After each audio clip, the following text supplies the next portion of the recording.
Good afternoon, and thank you for joining me, everyone. My name is Bree Pappan, and I am the Museum Services Coordinator here for the Pueblo City County Library District. And I am beyond excited to have Margaret Winslow join me today. We will be discussing the article that she recently penned, Looking Back to Move Forward, Examining Institutional Racism in Reprising Afro-American Images, 1971. And this article is from the American Alliance of Museums newsletter blog, February of this year, just last month. Welcome. Thank you so much, Margaret. It's great to have you join us. Thank you so much, Bree. It's a pleasure being with you today. Thank you. I would just like to do a formal introduction and read your bio information to give everybody some background on where this is all coming from. Margaret Winslow currently lives and works in Wilmington, Delaware, where she's the curator of contemporary art at the Delaware Art Museum. Recent exhibitions at the Delaware Art Museum include Black Survival Guide, or How to Live Through a Police Riot, a 2018 commission by Hank Willis Thomas. Truth and Vision, 21st Century Realism, Dream Streets, Art in Wilmington from 1970 to 1990, and Retroactive, Performance Art from 1964 to 1987. Margaret has served as an evaluator for the Headland Center for the Arts, an adjunct faculty member at the University of Delaware, and a radio host for Art Watch on WCHE 1520 AM. Public presentations include talks at the Beijing American Center in China, College Art Association, and the Mid-Atlantic Association of Museums. Margaret holds a BA in Art History from the University of Mary Washington and an MA in Modern and Contemporary Art Theory and Criticism from the State University of New York Purchase College. Again, thank you so much, Margaret, for joining us today.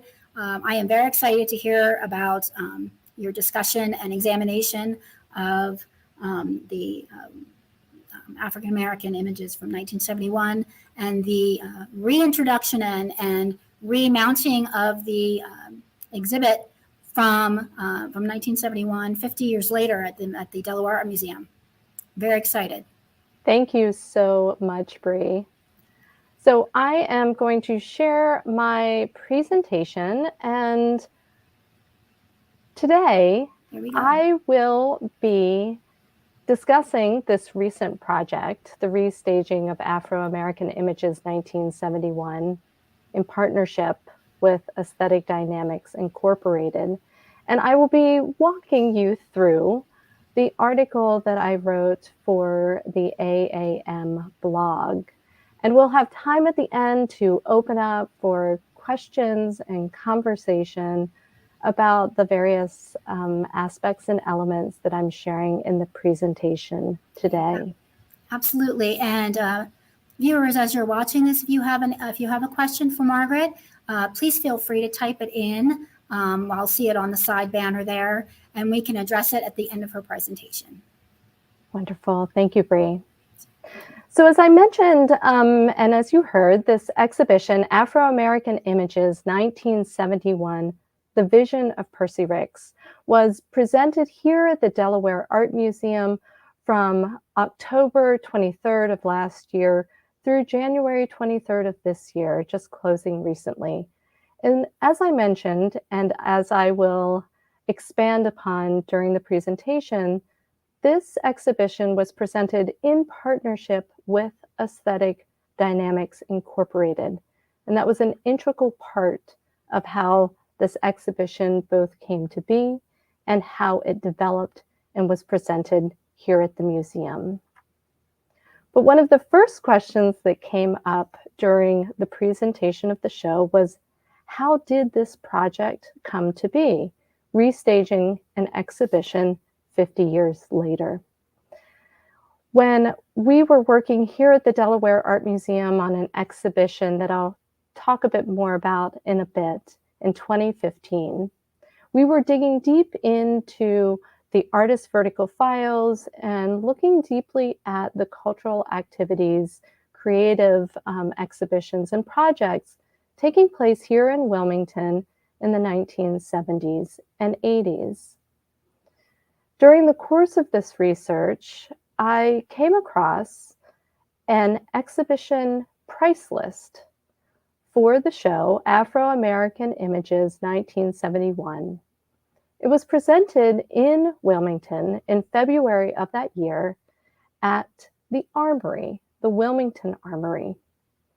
And I show here a list of the exhibiting artists, and in the price list, all of their works of art were also listed. Now, as one myself who is deeply interested in the 1970s, I was just thrilled and amazed to see such an incredible list, over 60 artists who have come to be known as some of the most important artists of the second half of the 20th century.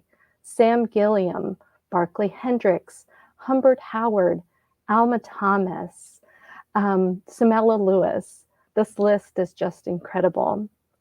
I unfortunately had not heard about this incredibly important landmark exhibition that had taken place in this city where I now lived and worked. I had not read about it in art history catalogs or publications of this time period.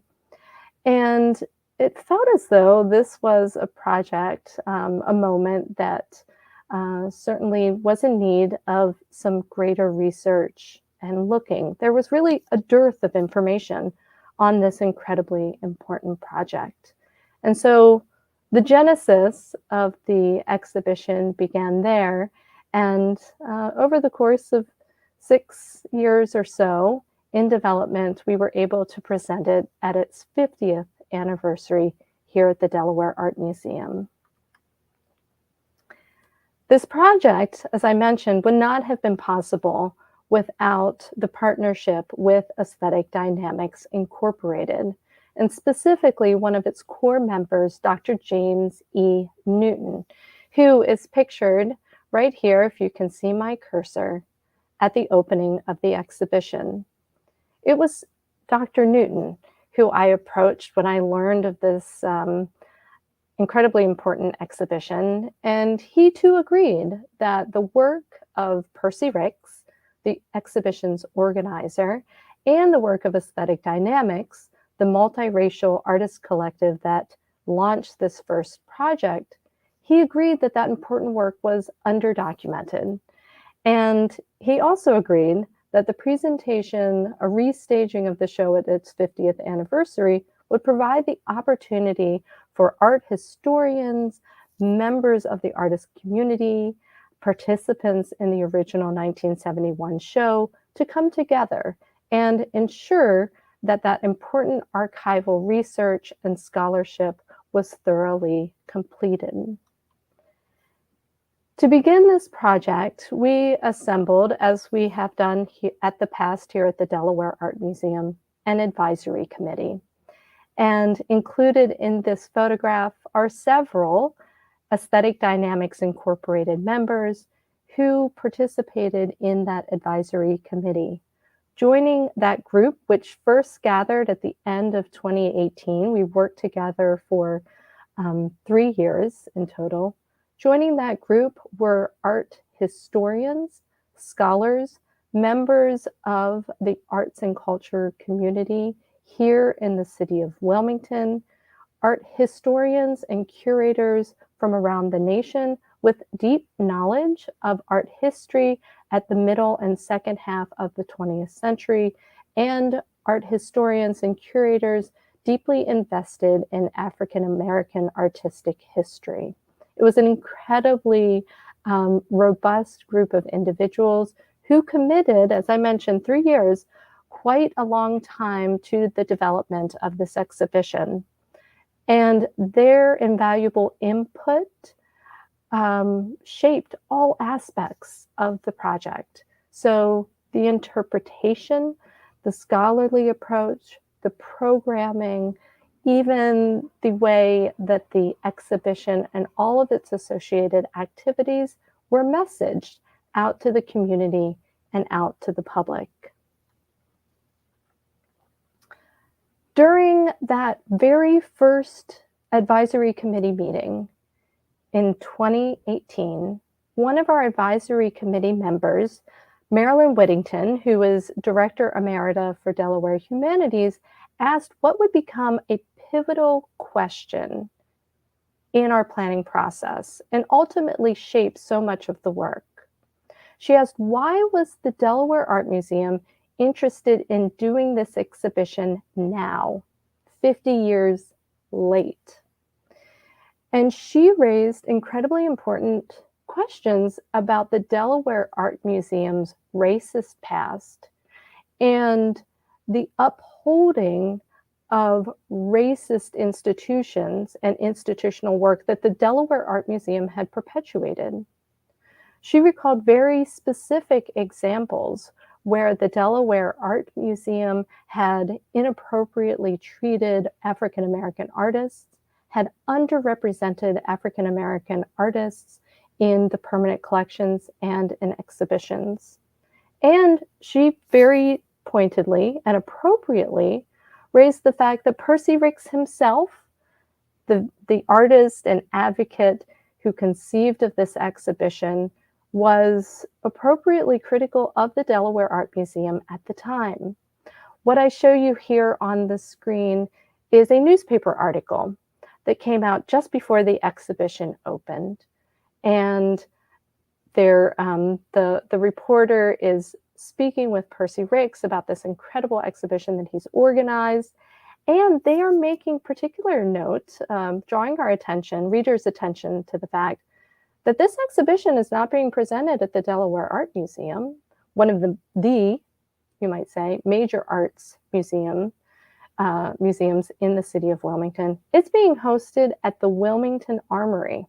This is the Wilmington Armory where the National Guard was housed just a few years earlier when it occupied the city of Wilmington following the 1968 uprising after the murder of Dr. King.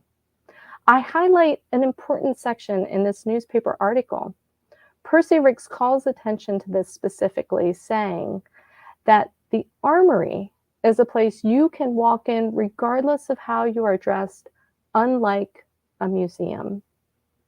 When Percy Ricks was developing this exhibition, working with these significant artists, conceiving of a major exhibition, over 65 artists, over 130 works of art, he reached out to the Delaware Art Museum, and he received silence.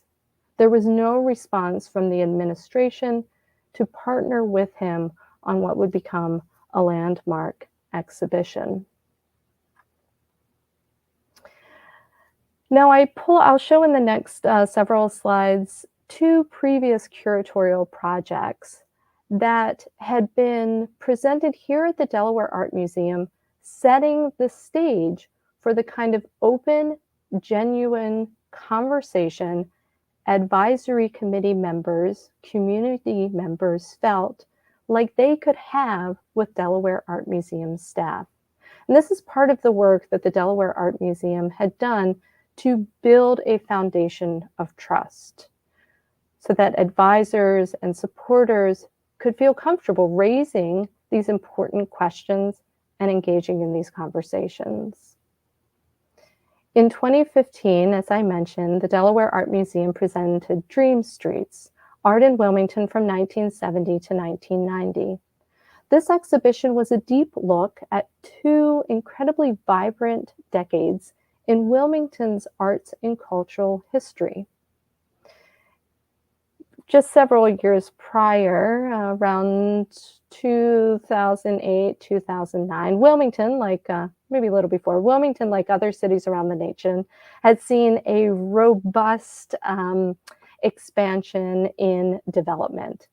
And downtown Wilmington was changing dramatically. And there was a concern among those of us who are interested in this rich history that with a changing architectural landscape came the possibility of a disappearance of some of that important history. So this project was a deep dive to combat historical amnesia. The possibility that important moments in the past are forgotten or underdocumented. And in doing this project, we centered local histories and voices. We engaged deeply with the artistic and cultural community, gathering over 50 oral history interviews. We hosted creative chats that spanned across generational work, artists who were supporting the city of Wilmington in the kind of 2008-2009 period, making connections to the work that was happening in the city in the mid-1970s. We also invited choreographers to come back, choreographers who created work here in Wilmington in the 1970s to create new bodies of work. We engaged deeply with the literary community, the film community, and published a robust exhibition catalog. Another project that we presented a bit later in 2018 was the Wilmington 1968 initiative. And that initiative was a similar historical amnesia project, a kind of restorative curatorial work. This exhibition, and a series really, a trio of exhibitions, though I'll talk specifically about Hank Willis Thomas's commission. In 2018, look back 50 years as well at 1968 and Wilmington's response to the murder of Dr. Martin Luther King Jr. In Wilmington, there was an emotional response, and uprisings took place in the city as this terrible news spread around the nation and the world. In Wilmington, the National Guard was called in. And unlike many other cities, the National Guard remained for more than 9 months, actively patrolling the streets of Wilmington. And that left an incredible mark on the city and created an incredible trauma for the city and for many of its communities and its residents.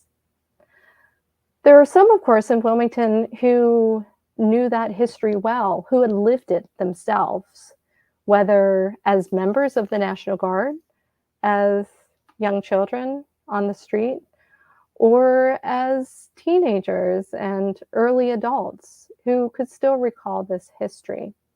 There were many in Delaware, though, who didn't know this history. It wasn't included in school books, for example, or wasn't part of a core curriculum. So the Delaware Art Museum partnered with numerous organizations throughout the state of Delaware to focus on this moment as a way to revisit the past and ensure that documentation was done. Here at the Delaware Art Museum, one of those major components was the commission of Hank Willis Thomas to create a series of retroreflective screen prints that utilized photographs taken during the 1968 occupation. What you're seeing here on the screen is actually one work of art. On the left side, this is how the work appears under regular light. When you shine a flashlight on it, though, the image, the photograph underneath appears. This is retroreflective vinyl. It's the same kind of vinyl that you would see on street signs. When your car's headlights hit the lettering, the light shines back at you so you can see the sign well. Hank Willis Thomas combined these photographs with a pamphlet that was created during the 1968 occupation by the Northeast Conservation Association. This is a neighborhood group in Wilmington, and distributed to support its citizens. And this reads almost like a fallout shelter guide. This is a guide for how to live in a police state, the kinds of medical equipment that you will need, the amount of food and water that you should have, how to care for someone if they have a minor wound or injury. I show you additional images here from the exhibition installation. And I list here some of the programs that the Delaware Art Museum and its partner organizations presented during the summer shows.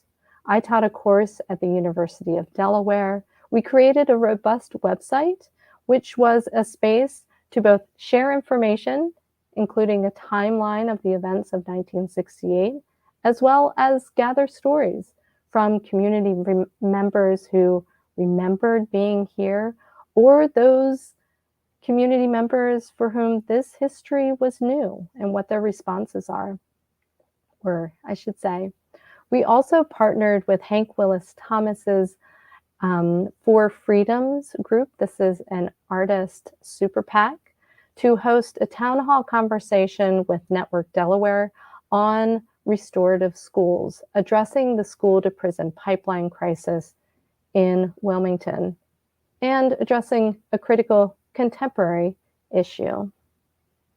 I'll also share, I'm pleased to share that the Delaware Art Museum acquired the entire series of screen prints by Hank Willis Thomas, and those prints are currently traveling as a traveling exhibition with Art Bridges. An additional work had been done within the museum staff to build this foundation of trust. Delaware Art Museum staff held numerous trainings in diversity, equity, accessibility, and inclusion. We had trainings in active listening, implicit bias, and racism. We had numerous advisory committees and continue to center community voices in all of our interpretive strategies. You'll see this also most recently, I don't have a slide for it, but you'll see this in the reinstalled permanent collection galleries on the museum's first floor.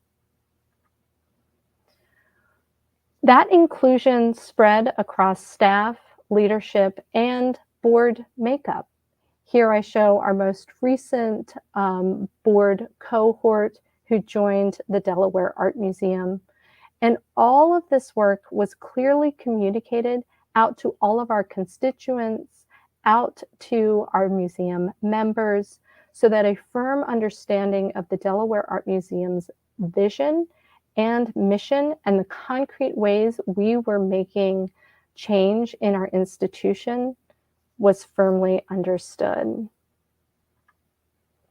So with all of this as our background, and Marilyn Whittington asking that key question, how did we do the work? And how did it change how the exhibition was presented? Well, first, it meant a lot of wonderful research, and it took a lot of time. And that was an important part of our working model. We knew that we needed space and time to do the deep dive work, to look deeply into the Delaware Art Museum's institutional archives, to conduct extensive oral history interviews, to scour the public record, and to engage with community members with whom much of this knowledge lived, even though it had not yet been put down on paper. So, for example, these wonderful quotes by Percy Ricks. He wrote extensively about his take on art, art history, social activism, and those wonderful quotes lived in personal archives. And it meant making those connections, connecting with folks who felt comfortable sharing this important knowledge that they had. It meant utilizing those networks and finding ways to integrate all of this into the exhibition. And we did so in a very dynamic way in the exhibition itself. And I'll show you here several slides of Afro-American Images 1971, the vision of Percy Ricks, as you see the exhibition installed in the galleries. Included here are the works specifically of Percy Ricks, 3 very early paintings that I circle here with the cursor. On the left, the logo for Aesthetic Dynamics Incorporated. And I will admit, the looking back to move forward is certainly a reference to this image, a figure looking backwards and looking forwards, and how those two viewpoints are always necessary. We also integrated all of that wonderful archival material that we were able to locate. So you can see here to the left of the main title wall, we had wonderful black and white photographs taken by an aesthetic dynamics member and photographer during both the installation of the exhibition and the exhibition opening. We also centered Percy Ricks's main goal for the original show, and keeping that in mind in terms of our interpretation. That original 1971 exhibition was presented in honor of his mentor, James Amos Porter. And we started here on the title wall space with work by James Porter. As I mentioned, those wonderful photographs, we were sure to gather as much information as we could, identifying the individuals included in the photographs. We have here Percy Ricks on the right. On the left, Dorothy Porter, wife of James Amos Porter, and the artist Delilah W. Pierce, who was included in the exhibition. These are examples of graphics that were included throughout the show. And the hope was to give folks a sense of that space, either those individuals who experienced the original 1971 exhibition or those visitors for whom this history was new. The exhibition was organized into 5 sections. And while we did not know exactly if this corresponded to Percy Ricks's original layout, and working closely with Aesthetic Dynamics, we knew that we were following the vision that he had established for that exhibition. This first section celebrated those artists who were celebrated elders in the community at Percy Ricks's time. Artists like Hale Woodruff here on the left and Norman Lewis here on the right. The next section of the exhibition celebrated the local, because that was an incredibly important aspect for Percy Ricks. He was presenting artists who were living and working in Wilmington in context with their peers from the greater Northeast area of the United States. So he included work by Edward Loper Jr., a painting we have here, his own work, the work of Robert Moore as well. And he's putting them in context, because another important part of this exhibition for Percy Ricks was to ensure that as many young people, school-age people as possible could come to see the exhibition. Hundreds of students, both elementary, secondary, and college and university level as well, came to see this exhibition. And what they saw was the work of their local educators and artists within the context of this vibrant moment happening nationally. The next part of the exhibition looked to Washington, D.C. as nexus, that center focal point for Percy Ricks. Percy Ricks was born and raised in Washington, D.C. He attended Howard University, and his mentor, James Porter, was there at Howard University. So for Percy Ricks, that would always be a core part of his focus. Here I show another image, one of these wonderful archival images, and how we've integrated it into the installation. You'll also note you won't be able to read, I'm sure, what this quote is, but we integrated Percy Ricks's quotes throughout the space so that his voice is always present. The next part of the exhibition looked to Philadelphia as inspiration. Percy Ricks obtained his Master of Fine Arts degree from Tyler School of Art and Architecture, and he utilized the networks that he had within that city to invite artists to participate in the show. He had also participated in an exhibition in the city of Philadelphia in 1969 that celebrated the work of African-American artists from 1800 to 1969. And that was an inspiration for him and Afro-American Images 1971. The last part of the exhibition looked to New York as a model because Percy Ricks was looking to his connections in New York. He obtained an additional graduate degree at Columbia University's Teachers College and established networks to that community and maintained those strong relationships with artists like Romare Bearden, for example.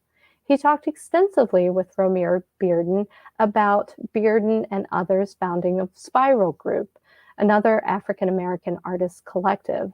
And he looked to those members of the community who established models before him in thinking about the development of Aesthetic Dynamics Incorporated.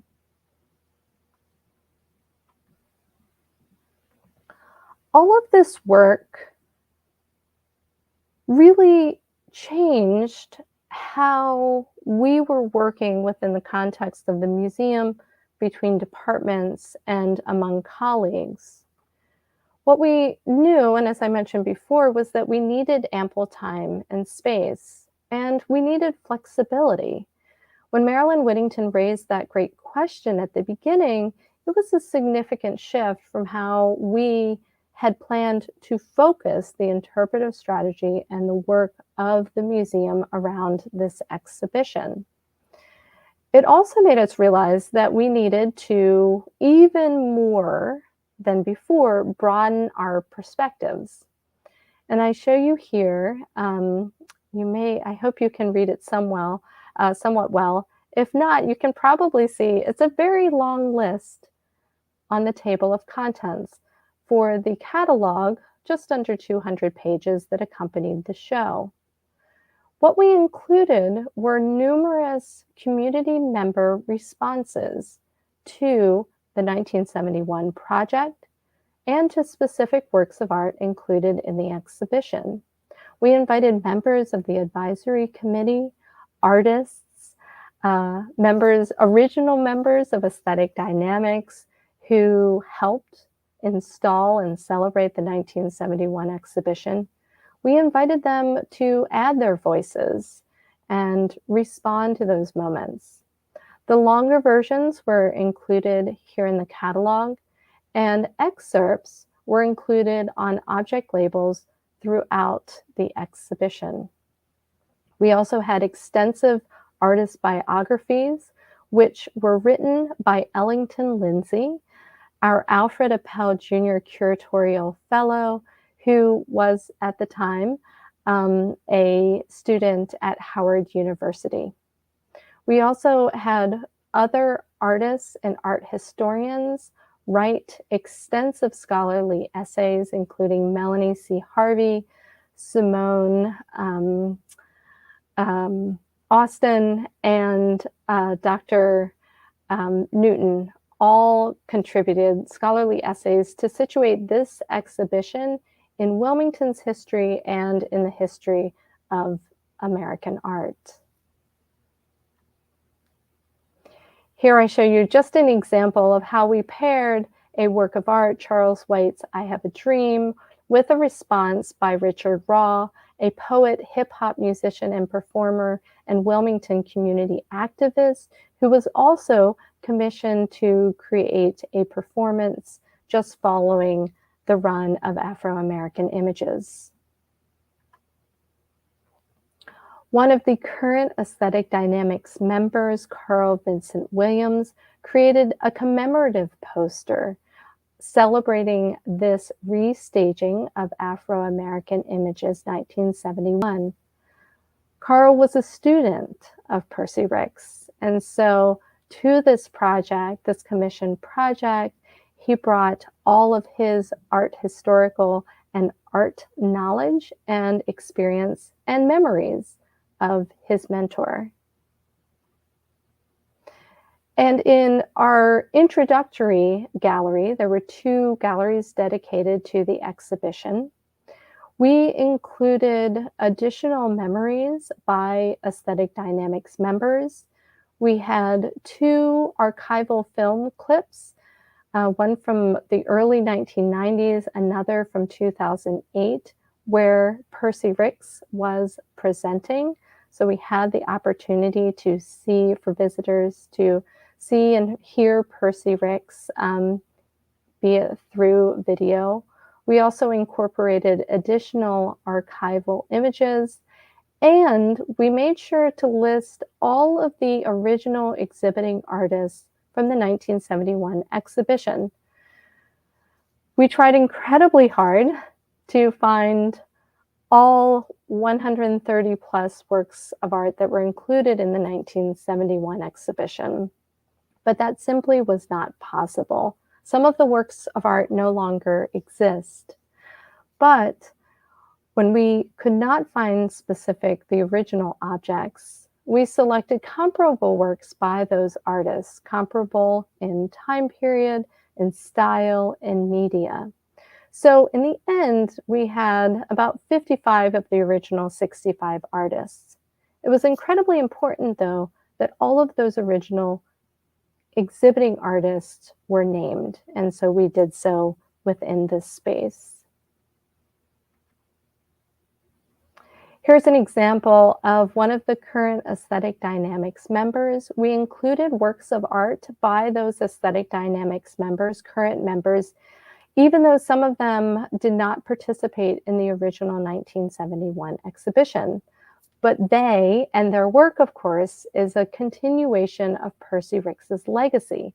And it was important for us to center expertise around them, their knowledge that they had of Percy Ricks, and the inspiration that they could bring to museum visitors by sharing so generously their stories. We were incredibly grateful that we were able to present this exhibition at a time where we could host visitors on site at the Delaware Art Museum. We had many youth tours, and that was certainly a focus of the exhibition, like Percy Ricks, to bring as many young people through the exhibition as possible. We invited artists to give gallery talks. We had deep, meaningful conversations around single works of art. We presented various performances because Aesthetic Dynamics Incorporated celebrated both the visual and performing arts. And so we followed that same mission. And though it had to be virtual, we were incredibly excited to close the exhibition with a panel discussion that looked deeply at the legacy of Percy Ricks and the important takeaways that we could keep in mind as we look towards the future. We gained so much from this experience, and there are many opportunities to be gained from working in a way that centers community voices and deep knowledge, fully acknowledges the museum's past in upholding institutional racism, and celebrates the fact that much of this important knowledge lives in our community. The Delaware Art Museum is a repository, a space where works of art are held in public trust and presented as a platform of gathering, but we are not implicitly more knowledgeable than the communities that we serve. That knowledge expands and should be equally celebrated and documented. In order to share all of that, we were incredibly consistent with our messaging across our various media outlets. And we were incredibly focused on making that public admission of what the museum's role had been in the past. Perhaps in the past, we could have responded to Marilyn Whittington's great question by conceiving of a program or finding a way to quickly move into a different kind of responsive role. but she and other members of the advisory committee reminded us that it's important to first start by acknowledging something. And then from there, we can move forward together. We had incredibly wonderful visitor feedback, and we gained much from this. And visitors were incredibly generous with sharing that they had learned so much about African American artists and history, that they had learned about Percy Ricks and the influence that he and his work had had here on the community in Wilmington and in Delaware, but also on art in the second half of the 20th century. Visitors appropriately questioned the work that the museum would do and the work that the museum needs to continue to do. And we were incredibly grateful that we had created a space where visitors felt comfortable sharing that information. And when the advisory committee met for the last time for this particular project, we had a wonderful open dialogue about the exhibition, about the successes, and again, the work that needs to be done. Something that came out throughout the conversation was that consistency and commitment are key in order to support and nurture the foundation of trust that had been built. That commitment must be continually seen in the work that the Delaware Art Museum presents across permanent collections to temporary exhibitions to programming.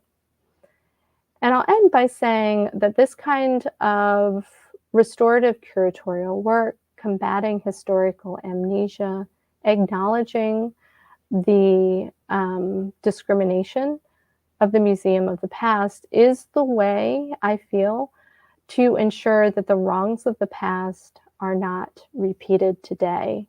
It is also a way to ensure that we have a more complete archive of history. And when I say archive, I mean that with the capital, with the A, in the broadest sense of the term, that the bias that we know has existed in the past does not continue to obscure the important history that must be documented.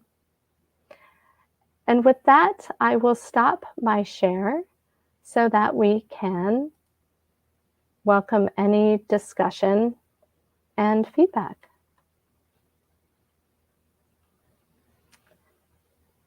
And Bree, I'm not quite hearing.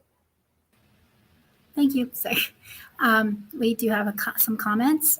One viewer agrees 100% with the comment that you made about more representation being needed in regards to examining feedback and examining kind of in retrospectively looking at the impact that this has had on the community. I'm interested in knowing, do you feel that the audience that was able to visit this exhibition, do you feel that in terms of their absorption of what they were seeing was met with more understanding than and more diverse understanding across the board in terms of, because you mentioned that in terms of visitors that you had from elementary, middle, high school, all the way through the elderly public visit this exhibition, of course. Mm-hmm. We did, and we established the exhibition goals within the curatorial interpretation departments, across departments really, and established those exhibition goals with the advisory committee members. And we were able to conduct exit surveys over the course of the exhibition and found in the majority that visitors were coming away with a solid understanding, or I should say their understanding of African American art history, of Percy Ricks, and of the Delaware Art Museum's own history were, in the majority, they agreed that all of those goals of the exhibition had been met. And what was wonderful was that we were able to conduct those exhibition surveys, but then we also saw that in the visitor feedback that was left unsolicited. So it was incredibly rewarding to see that those goals so closely aligned with the outcomes. You sometimes, in both a museum and library environment, you don't always necessarily have a tactile understanding of the types of things that people are feeling or viewing until it's actually verbally given to you. So I wanted to read a quote from your article that I feel is really significant in terms of understanding parallels between repositories of knowledge that serve communities. In the Changing the Ways We Work section, you say, we must acknowledge that the museum is a repository for knowledge given in trust by its community. We are custodians of that knowledge, but not implicitly more knowledgeable than the communities we serve. So in regards to parallels between a place that is culturally, artistic, and socially presenting things versus places that are literally presenting written knowledge, written histories. How do you see that the responsibilities of institutions going forward in terms of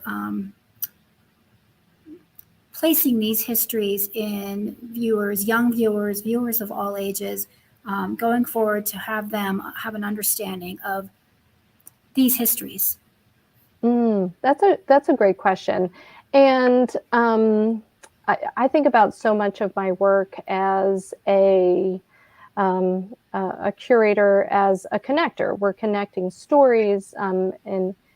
In my case, those are stories that are most often told with the visual arts, but not necessarily. And so I am that connector constantly. And I'm very interested in those connections across generations, ensuring that that knowledge is shared and passed, and providing spaces for that knowledge to be documented, and then that documentation to be broadly shared. So I would hope that that's an applicable model across many different institutions, an embrace of community voices, centering community voices, and ensuring those voices and those stories are fully documented.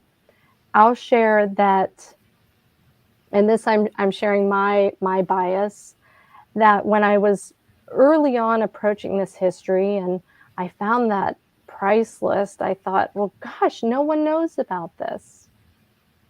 And it was that moment of acknowledging, wait, just because I don't know about it and I haven't read about it in various art history books and what have you, it completely, that initial response completely negated so many lived experiences. All of those artists associated with the 1971 exhibition, everyone who saw that project, everyone who studied with Percy Ricks, and just because it hadn't been documented in what we know are institutionally biased ways, it should in no way take away from the importance of it. And so for me, it was that acknowledgement in this particular case of, this is not how I should be approaching this work. Yeah, right. Also, I wanted to ask in terms of having policies that are in place at this point now going forward after the 2018 advisory board of diversity, equity, inclusion in terms of the museum operation, and having policies that will not act as barriers for people of marginalized communities and people of African American descent and indigenous descent as well. You also mentioned, is that something that has been newly written into museum operation policy and in terms of collection development and things of that nature? Those are great questions. The museum, the Delaware Art Museum, has been on this path for quite some time. It was part of our previous strategic plan. It's part of our current strategic plan, diversifying the museum's collections, specifically in regards to the representation of artists of color and women artists, has been part of the collection development policy, I think, for as long as I've been here, so over 10 years. But that work continues to be done. And I think you make a really good point, is that it also needs to be written down, like that important aspect. Of course, all of the consideration, but then very intentionally writing all of these goals down, these mission and vision down, and then broadly communicating it. And that sometimes can be a challenge. Ensuring that all of that messaging is consistent, ensuring that it's part of everything that we do, ensuring that it is readily available and accessible through the Delaware Art Museum's website, for example. So it's clearly stated. So it's kind of the conversation starter. It's how we frame all of our work. Mm-hmm. I have a question here. It says, were you able to incorporate oral histories that you listened to early on in your research into the exhibit? Oh, that's a great question. So those oral histories have since been digitized, transcribed, everything, so that they're available through the Delaware Art Museum library page. And then excerpts from those histories found their ways through across the written material, and certainly informed the interpretation of the exhibition. So yes, it's all woven in there together. That's great.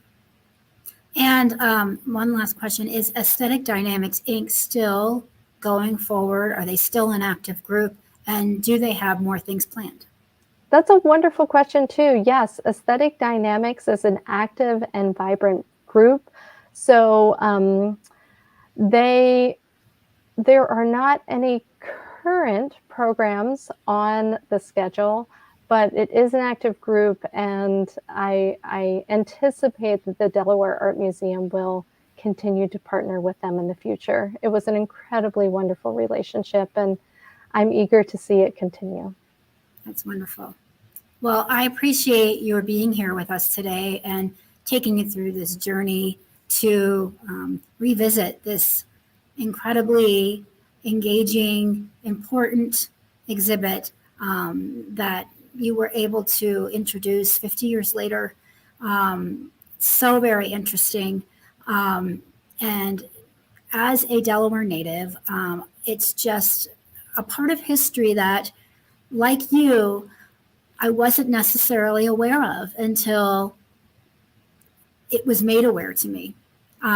So in regards to inserting this particular thing into my personal history, my history as a Delaware resident, and knowing that this existed in my lifetime, is just kind of a redefining thing for me in terms of my understanding of how diverse the culture was in the art world in Delaware and in North Wilmington. So it's just been incredibly refreshing, and it's just soul seeking and soul satisfying to me. So I really appreciate you. And it's definitely something that I will be keeping tabs on. Oh, Bree, it was an absolute pleasure. I'm so appreciative of the invitation to share a bit more about this project that I admittedly hold incredibly near and dear to my heart. It's been the best past 6 to 7 years working on this project, and Sure. I appreciate this additional platform to share more about it. Okay. Well, thank you so much again for joining us, and I appreciate all of your questions out there from the community and your comments. And again, it was a pleasure. And thank you so much again for joining us here at the Pueblo City Library in Pueblo, Colorado. And have a good day. Thank you.